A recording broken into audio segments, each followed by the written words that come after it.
Oi gente, eu sou a Ingrid da equipe de conteúdo do Master OAB e hoje eu tô aqui para falar com vocês em 5 minutos sobre direito das obrigações. Direito das obrigações é a matéria que mais cai em civil na OAB, mas o Código Civil ele não vai demonstrar de maneira clara qual é o conceito de obrigação, de modo que nós vamos aqui adotar a conceituação da doutrina majoritária.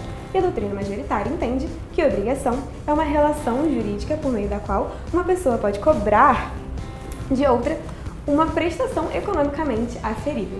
Daí a gente extrai que os elementos da obrigação são sujeitos, e aí os sujeitos são credor e devedor, objeto, e aí o objeto ele precisa ser determinável, possível e economicamente aferível, como a gente viu lá no conceito, e vínculo jurídico entre os sujeitos. Levando em consideração os elementos, nós precisamos pensar, então, que se uma obrigação tiver uma pluralidade em um desses elementos, então, por exemplo, se a obrigação tiver 2 objetos, essa obrigação ela vai poder ser alternativa ou cumulativa. O que é uma obrigação cumulativa?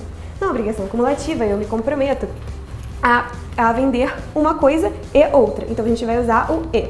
Já nas obrigações alternativas, por exemplo, no contrato de compra e venda, eu vou vender para você uma coisa ou outra. Então, a gente vai usar uma adversativa. É importante a gente ter cuidado para não confundir as obrigações alternativas com as obrigações facultativas. Por quê? Porque nas facultativas, eu vou me comprometer, por exemplo, a vender um único objeto. Mas eu, como devedor, tenho a faculdade de subsidiariamente substituir esse objeto por um outro.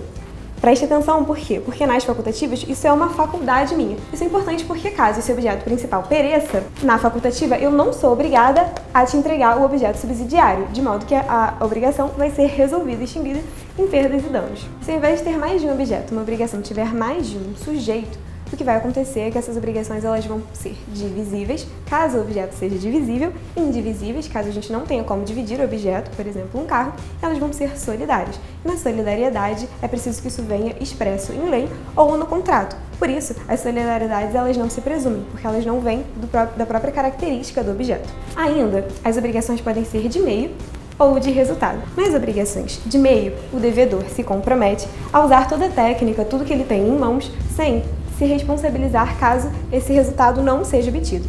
Já nas obrigações de resultado, o devedor, além de envidar todos os esforços que ele tem em mãos, ele só se desobriga daquela prestação quando ele alcança o resultado almejado. Por exemplo, uma obrigação de transportar determinada coisa, o devedor ele só vai se desonerar daquilo quando ele conseguir entregar a coisa no seu destino final. As obrigações elas podem ainda ser simples, condicionais, a termo e modais. As obrigações são simples quando elas não se sujeitam a nenhuma condição, termo ou encargo. Então, por exemplo, eu tenho a obrigação de te dar uma maçã.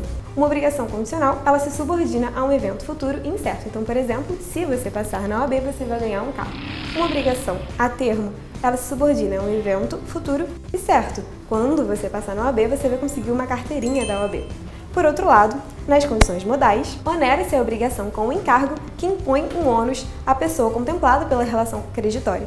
Então, por exemplo, se eu tenho um contrato de doação de um imóvel para você, você vai ter o ônus de ter que construir uma escola nesse imóvel. Quanto à execução, as obrigações podem ser de execução instantânea, de execução diferida, quando elas se dão em algum momento do futuro, e de execução continuada ou de traço sucessivo, quando ela vai se fazer em atos continuados. Por exemplo, uma venda a prazo. Ainda as obrigações próprio terreno. As obrigações próprio terreno, elas são um misto de direito pessoal e de direito real, porque uma pessoa vai ter sobre si determinada obrigação em virtude de um direito real que ela tenha. É o exemplo clássico das obrigações impostas aos vizinhos no direito de vizinhança. Por fim, nós temos as obrigações de dar, é o exemplo clássico da compra e venda, eu me comprometo a dar alguma coisa para você e você se compromete a me pagar um preço. Nós temos as obrigações de fazer, por exemplo, se eu contrato um pintor para pintar a minha casa, ele tem a obrigação de fazer algo para mim. E tem ainda a obrigação de não fazer. Na obrigação de não fazer, eu, por exemplo, pactuo com o meu vizinho que ele não pode construir acima de determinada altura para não obstruir a vista da minha casa, para não obstruir a visão que eu tenho. Se você quiser saber mais sobre direito das obrigações, temos aqui o link do curso na descrição, acesse o nosso site e eu deixo aqui especialmente para você um desconto para você se cadastrar e fazer parte dessa equipe do Master OAB.